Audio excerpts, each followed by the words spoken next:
ಹೊರಕೆರೆ ದೇವರಪುರ ಗ್ರಾಮದಲ್ಲಿ ಕರ್ನಾಟಕ ದಲಿತ ಸಂಘರ್ಷ ಸಮಿತಿಯ ಗ್ರಾಮ ಶಾಖೆ ಉದ್ಘಾಟನೆ ಹಮ್ಮಿಕೊಳ್ಳಲಾಗಿತ್ತು.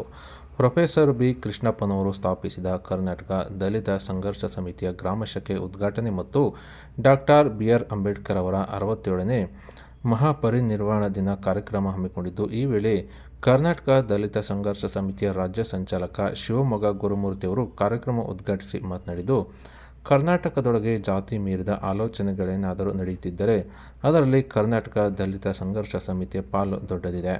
ಇನ್ನು ಕರ್ನಾಟಕದಲ್ಲಿ ದಲಿತ ಸಂಘರ್ಷ ಸಮಿತಿ ನಡೆಸಿದ ಚಳವಳಿ ಒಂದು ಭಾರತದ ಸಂವಿಧಾನಬದ್ಧ ಆಶಯಗಳ ಚಳವಳಿ ಮತ್ತು ಅಖಂಡ ಸಂವಿಧಾನದ ಆಶಯಗಳನ್ನು ತನ್ನ ಅಜೆಂಡಾವನ್ನಾಗಿಸಿ ಹೋರಾಡಿರುವ ಏಕೈಕ ಸಂಘಟನೆ. ಇನ್ನು ಎಲ್ಲ ಆಶಯ ಆದರ್ಶಗಳನ್ನು ಆಚರಣೆಗೆ ತರಬೇಕೆನ್ನುವುದು ಸಂಘಟನೆ ಹಾಗೂ ಚಳವಳಿಯ ಆಶಯವಾಗಿದೆ ಎಂದು ಅವರು ತಿಳಿಸಿದರು. ಇನ್ನು ಈ ಸಂದರ್ಭದಲ್ಲಿ ಕರ್ನಾಟಕ ದಲಿತ ಸಂಘರ್ಷ ಸಮಿತಿಯ ಜಿಲ್ಲಾ ಸಂಚಾಲಕ ಕೆಂಗುಂಟೆ ಜಯಣ್ಣ, ತಾಲೂಕು ಸಂಚಾಲಕರಾದ ಸುಂದರಮೂರ್ತಿ, ಜಿಲ್ಲಾ ಸಂಘಟನಾ ಸಂಚಾಲನ ನವೀನ್ ಮದ್ದೇರು, ಶಾಂತಿನಳ್ಳಿ ಮಂಜುನಾಥ್, ಶ್ರೀನಿವಾಸ್ ಬಂಡೆ, ಮಂಜು, ಗುಂಡಿಮೂಡು ಚಿತ್ರಹಳ್ಳಿ ಮಂಜು ಮತ್ತು ಪ್ರಭು ಸೇರಿದಂತೆ ಹಲವರು ಹಾಜರಿದ್ದರು. ಕಾರ್ಯಕ್ರಮಗಳು ತುಂಬಾ ಬಿಸಿ ಇದ್ರು ಕೂಡ ಇಲ್ಲ ನೀವು ತಾವು ಬರಲೇಬೇಕು ಸರ್ ಅಂತ ಹೇಳಿ ತುಂಬಾ ಕೇಳ್ಕೊಂಡ ಕಾರಣದಿಂದ ಇವತ್ತು ಬಿಡುವು ಮಾಡ್ಕೊಂಡು ನಮ್ಮ ರಾಜ್ಯ ಸಂಚಾಲಕರು ಕೂಡ ಬಂದಿದ್ದಾರೆ. ಅವ್ರಿಗೆ ಧನ್ಯವಾದ ಹೇಳ್ತೀನಿ. ಮತ್ತೆ ನಮ್ಮ ಜಿಲ್ಲಾ ಸಂಚಾಲಕರಾದಂತ ಏಳ್ಕೋಟಿ ಅವರು ಮತ್ತೆ ನಮ್ಮ ಚಂದ್ರಣ್ಣ ಅವರು ಬಂದಿದ್ದಾರೆ. ಅವ್ರಿಗೂ ಕೂಡ ಧನ್ಯವಾದ ಹೇಳ್ತೀನಿ.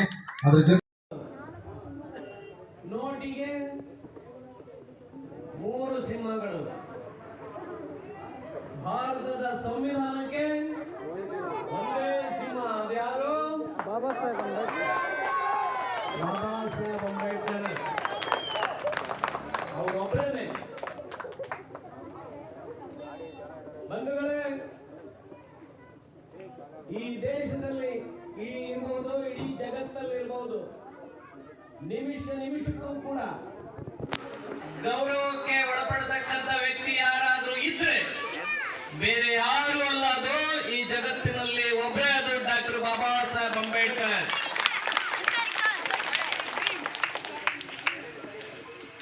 ಕುಡಿಯುವ ನೀರಿಗೋಸ್ಕರ ಹೋರಾಟ ಮಾಡಿದಂತಹ ಏಕೈಕ ಮಹಾನಾಯಕ ಬಾಬಾ ಸಾಹೇಬ್ ಅಂಬೇಡ್ಕರ್. ಅವರ ಹೋರಾಟವನ್ನ ನಾವಿಲ್ಲಿ ನೆನಪು ಮಾಡಿಕೊಳ್ಳಲೇಬೇಕು. ಬಾಬಾ ಸಾಹೇಬ್ ಅಂಬೇಡ್ಕರ್ ಅವರು